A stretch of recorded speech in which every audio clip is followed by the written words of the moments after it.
Right in the spare tire area, there's this little bag made in Poland. In the bag is an air hose. Well, what would you do with an air hose?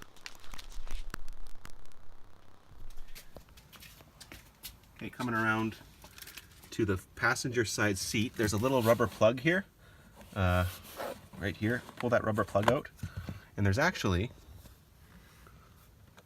an air port there. These things have air suspension. You take the kind of this hard plastic hose, there's a threaded end on it. You thread into that air port. And then when you start the vehicle up, the compressor will run. And come on.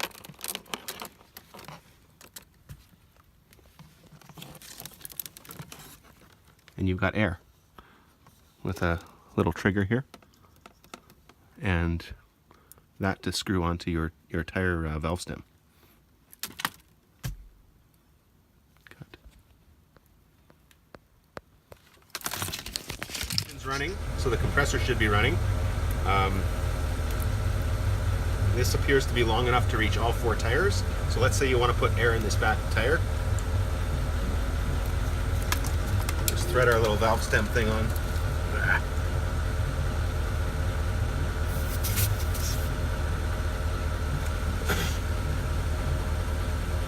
This is reading about 40 psi. The onboard computer says these tires are at 36 psi.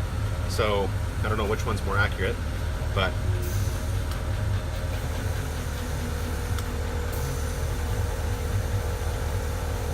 you can hear the compressor running in the background now. We've taken it up to about 42, so it's putting out some pretty good air. The other thing this is used for is the spare tire. Go around back to the spare tire.